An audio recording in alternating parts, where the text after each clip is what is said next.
Hi friends, present థియేటర్లో release అయిన latest movie పేక మేడలు. ఈ మూవీ రివ్యూలోకి వెళ్లే ముందు మన ఛానల్ని ఎవరైనా ఫస్ట్ టైం చూస్తే సబ్స్క్రైబ్ అవ్వండి, పక్కనే ఉన్న బెల్ ఐకాన్ని ఆన్లో అయితే పెట్టుకోండి. ఇక ఈ మూవీ స్టోరీ విషయానికి వెళ్తే లక్ష్మణ్ వరలక్ష్మి అనే ఇద్దరు భార్యాభర్తలు మూసీ నదికి ఒడ్డున చిన్న బస్తీలో జీవనాన్ని గడుపుతూ ఉంటారు. అబ్బాయిలకు మంచి జీవితాన్ని అందించాలని కాలనీ మారాలనుకుంటుంది వరలక్ష్మి.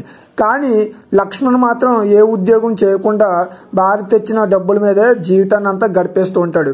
ఇంజనీరింగ్ చదివినా సరే జాబ్ చేయకుండా రియల్ ఎస్టేట్ ఫ్లాట్స్ అమ్మి కొన్ని కోట్లు సంపాదించాలని గాల్లో మేడలు కడుతూ ఉంటారు. రియల్ ఎస్టేట్ కోసం అమెరికాలో భర్తని పిల్లల్ని వదిలి వచ్చిన శ్వేతని ట్రాప్ చేస్తాడు. శ్వేత దృష్టిలో తాను రిచ్ అని చెప్పుకునేందుకు భార్య పేరు వాడుకుని చాలా అప్పులైతే చేస్తాడు. మరి ఆ విషయం తెలిసిన వరలక్ష్మి ఏం చేసింది, లక్ష్మణ్ ఏం చేశాడు, లక్ష్మణ్ని కొట్టింది ఎవరు, చివరికి ఏమైంది అనేది తెలియాలి అంటే ఖచ్చితంగా మూవీ అయితే చూడాలి.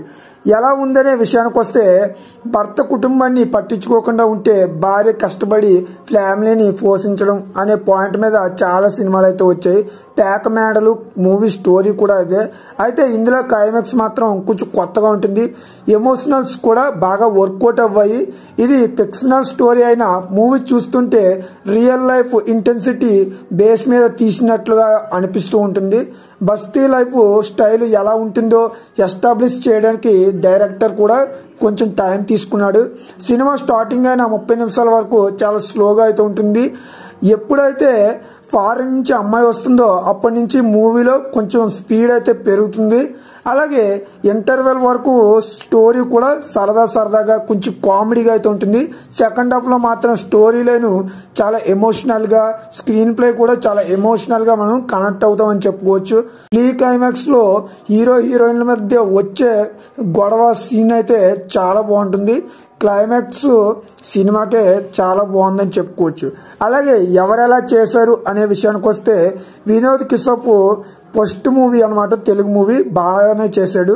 అలాగే అతనితో నటించిన హీరోయిన్ కూడా చాలా బాగా ఆకట్టుకుందని చెప్పుకోవచ్చు. అలాగే మూవీలో మ్యూజిక్ అయితే బాగుంది. అలాగే ఎడిటింగ్ చేసిన విధానం కూడా చాలా బాగుంది. సెకండ్ హాఫ్లో కొన్ని సీన్స్ ఇంకొంచెం క్రిస్పీగా కట్ చేస్తుంటే చాలా బాగుండును. అలాగే సినిమాటోగ్రఫీ కూడా చాలా బాగుంది. ఎవరైనా ఈ మూవీని ఫ్యామిలీతో చూడొచ్చు అంటే ఖచ్చితంగా ఫ్యామిలీతో కూడా చూడొచ్చు. ఎటువంటి అడల్ట్ కంటెంట్ సీన్స్ అయితే లేవు. సినిమా చిన్నదే అయినా చాలా రిచ్గా అయితే తీశారు. మూవీని మిస్ అవ్వకుండా ఒకసారి అయితే ట్రై చేయండి. థియేటర్లో అయితే రిలీజ్ అయింది. ఈ మూవీకి నేను ఇచ్చే రేటింగ్ ఎంత అంటే 5కి ఒక 3 రేటింగ్ అయితే ఇస్తా. నా ఎక్స్ప్లెనేషన్ నచ్చితే వీడియోని లైక్ చేయండి, షేర్ చేయండి, సబ్స్క్రైబ్ చేసుకుని పక్కనే ఉన్న బెల్ ఐకాన్ని ఆన్లో అయితే పెట్టుకోండి. Thank you.